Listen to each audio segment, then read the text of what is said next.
Hello everyone, कैसे हैं आप सारे। आशा करता हूँ आप सब स्वस्थ होंगे, अपने परिवार के संग अच्छे होंगे और अपनी पढ़ाई को लेकर के फोकस होंगे और अपनी पढ़ाई पे ध्यान दे रहे होंगे। आज इस वीडियो के अंदर हम लोग पॉलिटिकल साइंस का पहला चैप्टर, जिसका नाम है शीत युद्ध का दौर, हमारी जो पहली पुस्तक है समकालीन विश्व में राजनीति, उसका पहला अध्याय शीत युद्ध का दौर, इसको आज हम पढ़ने वाले हैं। शीत युद्ध एक ऐसा चैप्टर है जो कि हमारी पूरी पॉलिटिकल के अंदर बहुत मेन है। ये चैप्टर हमारे फर्स्ट बुक के अंदर खासकर आने वाले सभी अध्यायों के लिए इम्पोर्टेंट है, क्योंकि ये एक बेस बनाता है हमारा, क्योंकि हमें पूरे पॉलिटिकल साइंस के अंदर आगे पढ़ना है। शीत युद्ध का दौर नाम से थोड़ा सा लग रहा है कि कोई युद्ध होगा, लेकिन अभी हम आगे इसको समझेंगे कि शीत युद्ध का मतलब क्या है, शीत युद्ध क्यों हुआ, कब हुआ, कैसे हुआ, इसके कारण क्या थे। इन सब बातों के आज हम इसमें चर्चा करेंगे। इस अध्याय को हम ज़्यादा से ज़्यादा 2 वीडियोस के अंदर निपटा देंगे, क्योंकि ये बहुत डिफ़िकल्ट चैप्टर नहीं है। राजनीतिक विज्ञान एक हमारा एक इंटरेस्टिंग अध्याय है, एक विषय है, जिसके अंदर हमारे सभी अध्याय को समझने में हमको बड़ा ही इंटरेस्ट आएगा। बस इस यात्रा के दौरान, यात्रा मतलब हमारी जो 12वीं कक्षा का जो हमारा एक क्रम है, इसमें हमें पॉलिटिकल साइंस को पढ़ना है, इसको आप इंजॉयबल बना के रखिएगा। अब इसको एक बर्डन की तरह ना देखिएगा। तो इसी के साथ हम शुरू करने वाले हैं आज अपना शीत युद्ध का दौर, हमारा पहला अध्याय। तो सबसे पहले हमें शीत युद्ध का अर्थ समझना है ना। शीत युद्ध, जिसे हम इंग्लिश में कोल्ड वॉर एरा के नाम से जानते हैं। शीत युद्ध क्या है? देखिए, नाम से जो हमें मालूम पड़ रहा है कि युद्ध, मगर शीत युद्ध का अर्थ कोई युद्ध नहीं है। शीत युद्ध के अंदर कोई युद्ध नहीं हुआ। हाँ, युद्ध हुआ है विचारधाराओं का, युद्ध हुआ है होड़ का। किसकी होड़, कैसे होड़, वो भी हम जानेंगे। एक हम बेस क्रिएट करेंगे। अगर हम ऊपर से ओवरव्यू लें तो शीत युद्ध अमेरिका और यूएसएसआर, जिसे हम सोवियत संघ कहते हैं, वर्तमान में रशिया जो एक सबसे बड़ा देश है हमारे विश्व का, यूएसएसआर का भाग हुआ करता था, हमारे सोवियत संघ का भाग हुआ करता था। सोवियत संघ में पूरे 15 गणराज्य हुआ करते थे, जिनमें सबसे बड़ा गणराज्य हमारा रूस था। ठीक है। और इसी के साथ साथ अमेरिका, जो हमारा यूएसए है, ठीक है, ये एक देश था। यूएसएसआर और हमारे अमेरिका के बीच में विचारधाराओं को लेकर और कुछ बातों को लेकर के, हथियारों की होड़, कुछ चीज़ों को लेकर के आपस में विवाद था। इनके बीच में इस विवाद का जो टकराव रहा वो रक्त रहित नहीं रहा, मतलब युद्ध डायरेक्टली नहीं हुआ, लेकिन इस समय के दौरान काफ़ी ज़्यादा हमारी जो राजनीति है उसमें परिवर्तन आया। उसी टाइम पीरियड को, जो कि हमारा 1945 से शुरू होता है और 91 तक जाता है, इस समय अवधि को हम शीत युद्ध के नाम से जानते हैं। कब से? 1945 से लेकर के 1991 तक, ये समय अवधि हमारे शीत युद्ध की समय अवधि है। हम इस अध्याय में शीत युद्ध को ही पूरा स्टडी करेंगे कि शीत युद्ध असलियत में क्या है, इसके कारण क्या है। ठीक है। तो शीत युद्ध कोई वास्तविक युद्ध नहीं है, बल्कि इसमें केवल युद्ध की संभावनाएं बनी रही। देखिए, जब सोवियत और अमेरिका के बीच में ऐसे वाद विवाद रहे, संघर्ष रहा, तो इनके बीच में बस संभावना बनी रही कि कभी भी युद्ध हो सकता है, लेकिन कभी युद्ध हो नहीं पाया। ठीक है। इस संघर्ष में तनाव की स्थिति रही, युद्ध का भय रहता था, हमले की आशंका रहती थी। मतलब इस टाइम पीरियड में जो लोगों के अंदर है वो युद्ध का भय था, एक डर था और एक आशंका थी कि युद्ध कभी भी हो सकता है, परंतु वास्तविक कोई रक्त रंजित युद्ध नहीं था। रक्त रंजित मतलब खून खराबे वाला, ऐसा कोई युद्ध था नहीं। ठीक है। द्वितीय विश्व युद्ध की समाप्ति के बाद सोवियत संघ के विघटन तक, द्वितीय विश्व युद्ध हमारा 1945 में समाप्त हो गया था। हमारा द्वितीय विश्व युद्ध 1939 से शुरू हुआ था और 1945 में उसका अंत हो गया था। द्वितीय विश्व युद्ध के समाप्त होते के साथ ही हमारा शीत युद्ध का दौर प्रारंभ हुआ और 1991 जब हमारा सोवियत संघ उसका अंत हुआ, उसका पतन हुआ, जब तक हमारा शीत युद्ध जारी रहा। ठीक है। अमेरिका और सोवियत संघ के बीच तनावपूर्ण स्थिति को शीत युद्ध की संज्ञा दी गई, जिसे हमने बताया कि सोवियत एक गणराज्य था, इसके अंदर 15 देश शामिल थे, और अमेरिका के बीच का जो तनावपूर्ण स्थिति थी, इसी को हम शीत युद्ध की संज्ञा देते हैं, शीत युद्ध के नाम से जानते हैं, जिसकी शुरुआत 1945 में हुई और 91 में इसका अंत हो गया।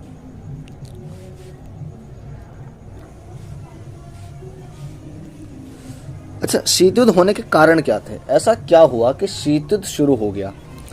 तो अमेरिका और सोवियत संघ में महाशक्ति बनने की होड़ थी। महाशक्ति मतलब ये लोग चाहते थे कि पूरे विश्व पर, जो हमारा एक विश्व है, जो हमारी धरती है, उस पर कुछ 200 के अप्रॉक्सिमेट देश हैं, उनमें से ये 2 देश, जिसमें यूएसए और यूएसएसआर यानी कि सोवियत संघ, ये महाशक्ति बनना चाहते थे। मतलब दुनिया में सबसे ताकतवर देश बनना चाहते थे।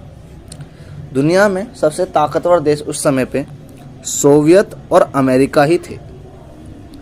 इन दोनों के बीच में होड़ थी कि दुनिया की सबसे बड़ी महाशक्ति कौन बनेगा, जिसके कारण इनके बीच शीत युद्ध की शुरुआत हुई। दोनों देशों के बीच हथियारों की होड़ होने के कारण इनके बीच में तनाव बना रहा। इन दोनों देशों को आपस में हथियारों की होड़ थी। अमेरिका खुद को सबसे ज़्यादा ताकतवर बनाए रखना चाहता था और सोवियत संघ अपने आप को सबसे बड़ा बनाए रखना चाहता था, जिसके लिए ये अनेकों हथियारों का निर्माण कर रहे थे। ये बड़े बड़े हथियारों को बना रहे थे, जिनमें एक बहुत बड़ा हथियार जो आज विश्व के लिए एक चिंता का विषय है, वो था परमाणु। प्रतिस्पर्धा सभी क्षेत्रों में बढ़ना। अब जो कंपटीशन था, ये सिर्फ इनकी महाशक्ति बनने को लेकर नहीं था, ये और भी चीज़ों में जा चुका था। महाशक्ति तो ये लोग बनना ही चाहते थे, संग में इनके बीच में हथियारों की होड़ भी थी। संस्कृति को ये अपना ऊंचा बताना चाहते थे कि हमारी संस्कृति सबसे आगे हो। ये लोग अपने विचार और धारा की लड़ाई के लिए लड़ रहे थे। हमारा जो अमेरिका है वो पूंजीवादी विचारधारा को मानता था और सोवियत संघ समाजवादी विचारधारा को सर्वोपरि मानता था। तो ये अपनी विचारधारा को लेकर के भी उलझे रहा करते थे कि किसकी विचारधारा ज़्यादा अच्छी है और किसकी विचारधारा का वर्चस्व पूरे विश्व में होना चाहिए। अगर आपको पूंजीवादी और समाजवादी के बारे में नहीं पता है तो एक छोटे से हिंट के रूप में, पूंजीवादी अर्थव्यवस्था वह अर्थव्यवस्था होती है जिसमें ज़्यादातर चीज़ें, ज़्यादातर उद्योग, ज़्यादातर फर्म्स प्राइवेट यानी कि निजी हाथों में होती हैं, जो कि अमेरिका के अंदर अपनाई हुई विचारधारा है। इसी के ही उल्टा एकदम परे हमारा सोवियत के अंदर समाजवादी विचारधारा को अपनाया गया, जिसका अर्थ होता है कि ज़्यादातर कार्य सरकार के हाथ में होंगे, बाजार शक्तियों को खुला नहीं छोड़ा जाएगा, ज़्यादातर उद्योग, कृषि आदि सी चीज़ें सरकार के नियंत्रण में होंगी, निजी संपदा नाम मात्र या फिर ना के बराबर होगी बिल्कुल, या फिर हो सकता है कि हो भी ना। ये विचारधारा, समाजवादी विचारधारा जो कि सोवियत ने अपनाई हुई थी, इसके अंदर निजी परिसंपत्ति का प्रावधान नहीं था, लेकिन अमेरिका के अंदर निजी परिसंपत्ति को सर्वोपरि माना गया था कि उनका मानना था कि निजी जो क्षेत्र हैं वो विकास की गति में सबसे आगे रहते हैं। ठीक है। तो विचारों की लड़ाई वही पूंजीवादी समाजवादी जो मैंने अभी आपको समझाया, दोनों महाशक्तियों में वर्चस्व बनाने की होड़ थी। ये लोग चाहते थे कि दुनिया में इनका वर्चस्व हो। वर्चस्व एक आप मान सकते हैं दबदबा। ये दोनों ही देश पूरे विश्व में अपना दबदबा कायम करना चाहते थे। ठीक है। तो ये कुछ कारण थे जिनकी वजह से शीत युद्ध हमारा शुरू हुआ। ठीक है। अब बात आती है द्वितीय विश्व युद्ध। देखिए, द्वितीय विश्व युद्ध की जो हमारा कार्यकाल है वो 1939 से लेकर के 1945 के बीच की अवधि का था, जिसमें मित्र राष्ट्र, जिसमें अमेरिका, फ्रांस और ब्रिटेन और सोवियत संघ शामिल थे। ये मित्र राष्ट्र का युद्ध धुरी राष्ट्र, जिनमें जर्मन, इटली और जापान शामिल थे, इनसे हो रहा था।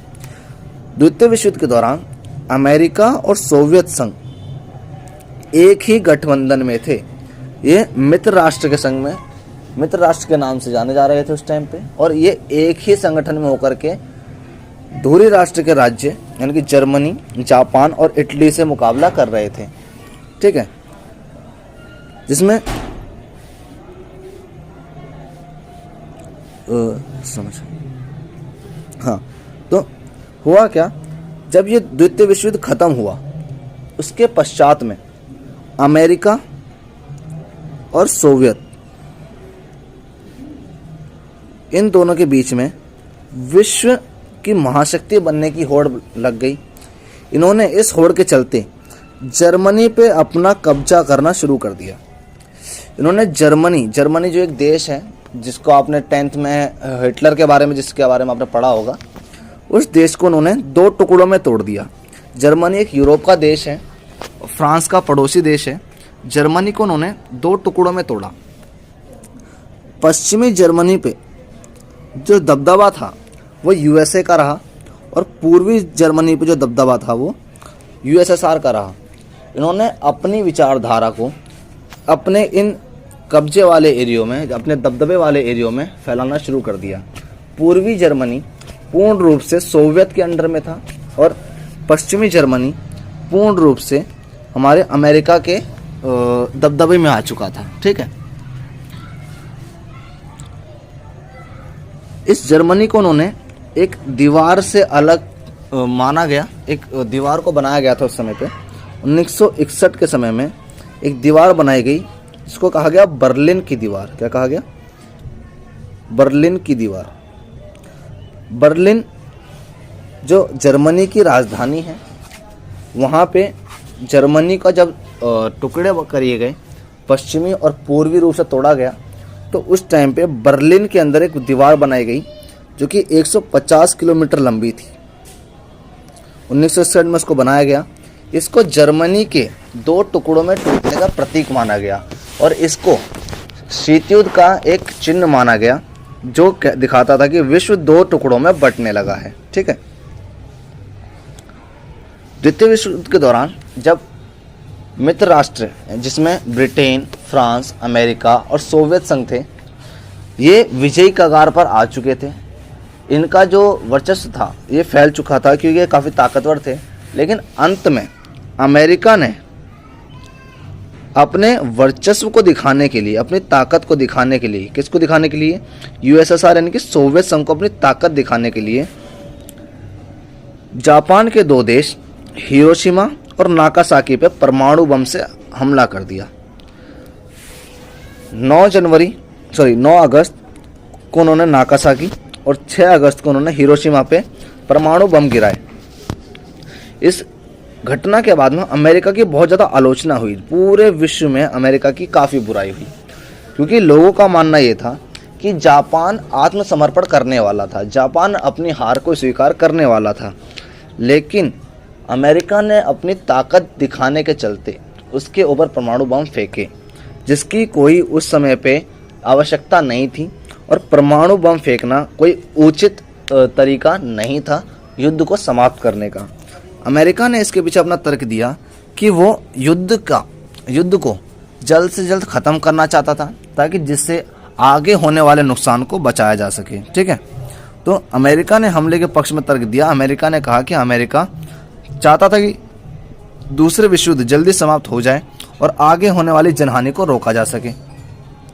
अमेरिका ने का इस हमले के पीछे उद्देश्य सोवियत को अपनी ताकत और वर्चस्व दिखाना था। अमेरिका ने इसलिए नहीं फेंका था बम कि वो युद्ध को जल्दी समाप्त करना चाहता था। उसका मेन मकसद जो था, उसके पीछे का जो मेन उद्देश्य था, वो ये था कि वो सोवियत संघ को अपनी ताकत दिखाना चाहता था, सोवियत संघ को अपना वर्चस्व दिखाना चाहता था। ठीक है, इसी के दौरान जब शीत युद्ध शुरू हुआ तो 2 ध्रुवीयता प्रारंभ हो गई। ठीक है, अब 2 ध्रुवीयता क्या है?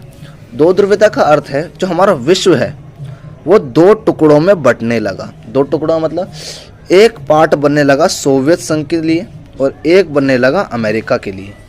सोवियत और अमेरिका ने छोटे छोटे देशों को अपने साथ मिलाना शुरू कर दिया। ठीक है, अब इस प्रक्रिया के अंदर बहुत सारे देशों ने सोवियत संघ का साथ दिया और बहुत सारे देशों ने अमेरिका का साथ दिया।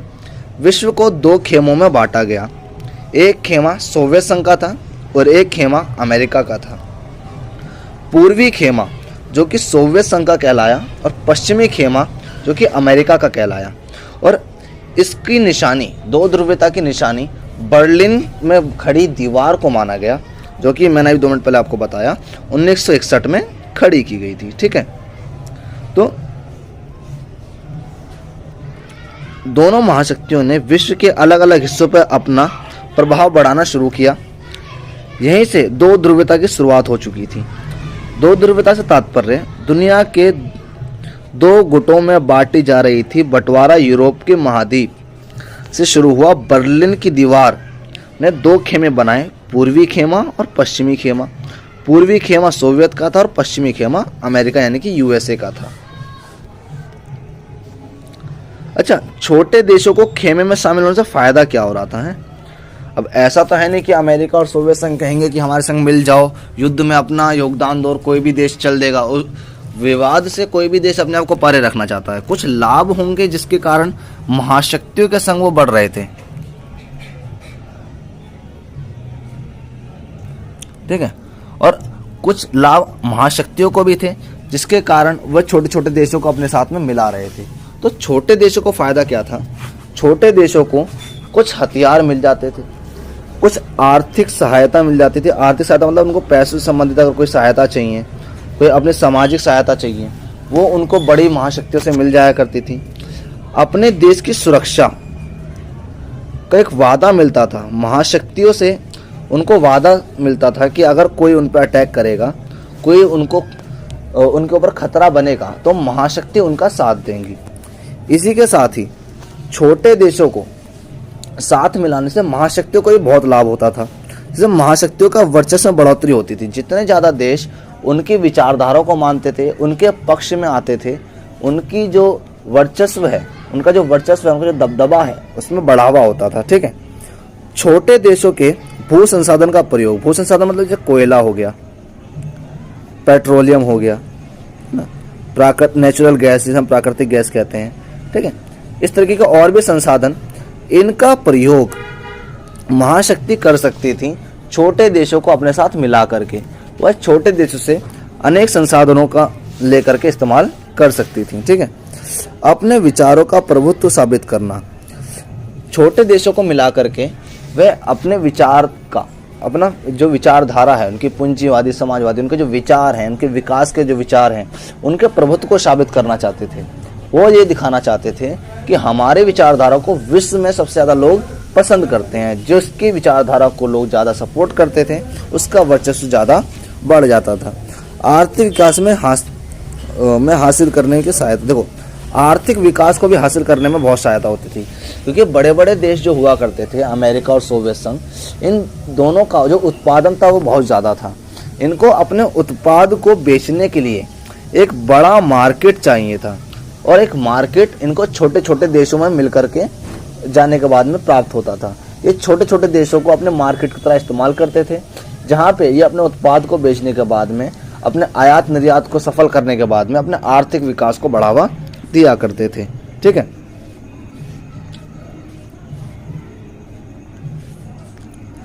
छोटे देशों को महाशक्ति में शामिल होने से फायदा ये मैंने आपको बता दिया कि महाशक्ति सुरक्षा का वादा मिलता था, आर्थिक सहायता मिलती थी, सैन्य सहायता मिलती थी, और कुछ आधुनिक हथियार भी उनसे प्राप्त हुआ करते थे, क्योंकि उस समय आधुनिक हथियार बनाना किसी भी सामान्य देश के लिए बहुत बड़ी बात थी। महाशक्तियाँ इन कामों को बहुत तेजी से कर रही थी, और उनसे हथियार प्राप्त करने के लिए छोटे छोटे देश उनकी सहायता या फिर उनके पक्ष में खड़े हो जाया करते थे। ठीक है,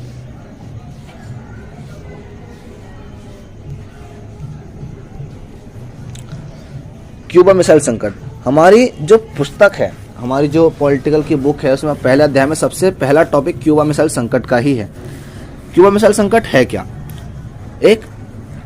इसको हमें समझने के लिए हमें थोड़ी ज्योग्राफिकल कंडीशन समझनी होगी देशों की। ठीक है, हमारा जो देश है उसमें विश्व के एक कोने पर कुछ इस जगह पे हमारा सोवियत संघ है, और कुछ इस जगह पे उत्तरी अमेरिका में हमारा अमेरिका है। ठीक है, बीच में यहाँ पे एक अफ्रीका है, एशिया है। ठीक है, यहाँ पे यूरोप है। ऐसे कुछ हमारे देश हैं। यहीं एक पास में, जो अमेरिका के पास में इस तरीके से एक देश है जिसका नाम है क्यूबा। ठीक है, क्यूबा अमेरिका के बहुत नज़दीक है, लेकिन इसकी जो कूटनीतिक जो रिलेशंस हैं, जो संबंध हैं, वो सोवियत संघ से बहुत ज़्यादा अच्छे हैं। ये सोवियत के खेमे का पार्ट है ना, ये सोवियत का सपोर्टर है, सोवियत संघ का।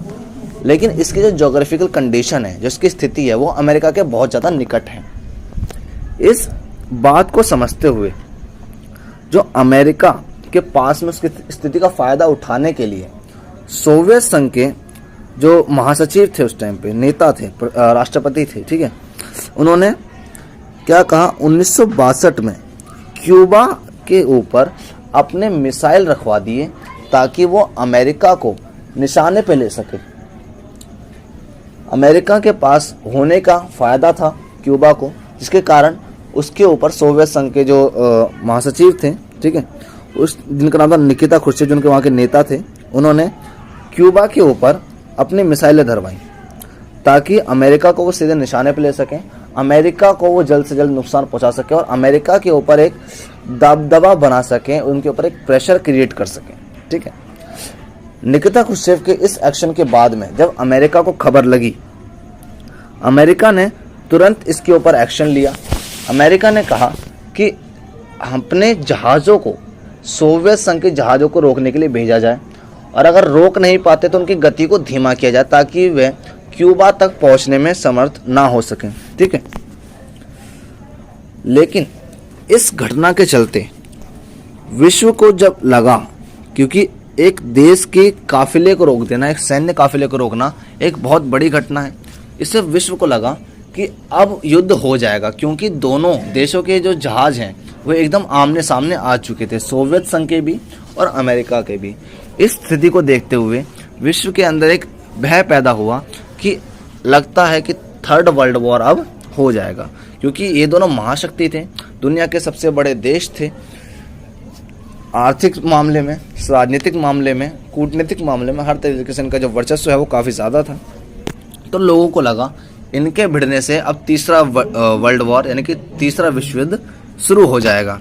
लेकिन ऐसा नहीं हुआ, क्योंकि दोनों देशों ने अपने सैनिक प्रबंधन को पीछे किया, अपने जो सैन्य बल है उसको शांत रहने के लिए कहा, और कुछ समय बाद जो निकिता खुर्शीव हैं, जो सोवियत के नेता हैं, उन्होंने वहाँ क्यूबा से अपनी मिसाइलें भी हटवा ली।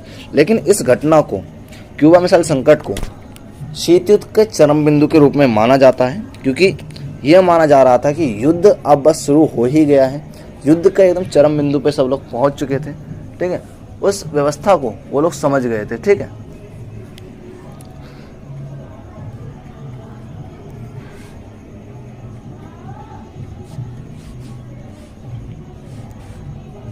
हाँ, तो अब इसको समझिएगा कि क्यूबा अमेरिकी तट से एक छोटा सा एक देश है, लेकिन इसकी जो कूटनीतिक और आर्थिक सहायता है वो सोवियत द्वारा प्रदान की जाती थी। ठीक है, सोवियत के नेता निकिता खुर्शीव ने क्यूबा को सैनिक अड्डा बनाना चाहते थे, क्योंकि क्यूबा अमेरिका के निकट था और क्यूबा अमेरिका के को अधिक हानि पहुंचा सकता था। इस रणनीति के चलते सोवियत के राष्ट्रपति ने मिसाइलों को वहां तैनात करने के लिए योजना बनाई। 62 में सोवियत ने अपनी मिसाइलों को वहां पर तैनात कर दिया। ठीक है,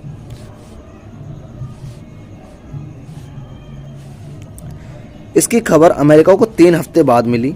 राष्ट्रपति जॉन एफ कैनेडी अमेरिका के राष्ट्रपति थे उस समय, जिससे दोनों के बीच युद्ध छिड़ जाए, क्योंकि अगर युद्ध होता, हाँ, जॉन एफ कैनेडी ने कुछ ऐसी करने से, जो जॉन एफ कैनेडी थे उस समय कोई बड़ा एक्शन लेने से कतरा रहे थे, क्योंकि वो नहीं चाहते थे कि सोवियत के अंदर और अमेरिका के अंदर कोई बहुत बड़ा युद्ध तैयार हो जाए, बहुत बड़ा युद्ध हो जाए, क्योंकि अगर ये युद्ध होता तो ये विश्व युद्ध की रूप ले सकता था, और युद्ध होने के कारण दोनों ही देशों को बराबर का नुकसान होता। अमेरिका और सोवियत संघ को बहुत ज़्यादा आर्थिक हानि होने की आशंका थी। तो जॉन एफ कैनेडी किसी भी ऐसे फैसले को लेने से कतरा रहे थे जिससे कि कोई युद्ध हो जाए। ठीक है, दोनों देशों के बीच युद्ध छिड़ जाए, क्योंकि युद्ध होता तो ज़्यादा हानि अमेरिका को उठानी पड़ती, और ये बात वाजिब है कि क्यूबा के ऊपर मिसाइल रखी जा चुकी थी, ज़्यादा हानि अमेरिका को उठानी पड़ सकती थी। अमेरिकी राष्ट्रपति इस बात को विश्वास था कि निकिता खुश्चेव वहाँ से अपनी मिसाइलें हटा लेंगे, लेकिन अमेरिका के जो राष्ट्रपति थे वो इस बात को मानते थे, वो इस बात से अग्री करते थे कि जो निकिता खुश्चेव है वो अपनी मिसाइलों को वहाँ से जल्दी हटा लेंगे, क्योंकि वो भी जानते हैं कि युद्ध होने पे दोनों ही देशों का बराबर या फिर बहुत ज़्यादा हद तक आर्थिक हानि का सामना करना पड़ सकता है ना। कैनेडी ने आदेश दिया कि अमेरिकी जंगी बेड़ों को आगे करके क्यूबा की तरफ जाने वाले सोवियत जहाज़ों को रोका जाए। ऐसे समय में लगा कि युद्ध होकर रहेगा, कोई आम युद्ध नहीं होता। अगर ये युद्ध हो जाता कोई आम युद्ध नहीं होता, क्योंकि दोनों दुनिया की महाशक्ति हुआ करती थी, लेकिन ऐसा नहीं हुआ। युद्ध टालने का फैसला लिया गया, दुनिया ने चैन की सांस ली और संवेदनशील समय ये कहलाया, क्योंकि इस समय अगर युद्ध होता तो ये तीसरा विश्व युद्ध साबित हो सकता था, इसलिए इसको शीत युद्ध का चरम बिंदु भी कहा जाता है। अच्छा, तो दोस्तों आज हम इस वीडियो को इतना ही रहने देते हैं, बाकी हम मिलते हैं अपनी आगे की वीडियोस में। जब तक कि आप अपना ध्यान रखें, पढ़ाई को जारी रखें, ठीक है। इस बाकी बचे हुए चैप्टर को हम आने वाले समय में पूरा कर देंगे। जब तक के लिए जय हिंद।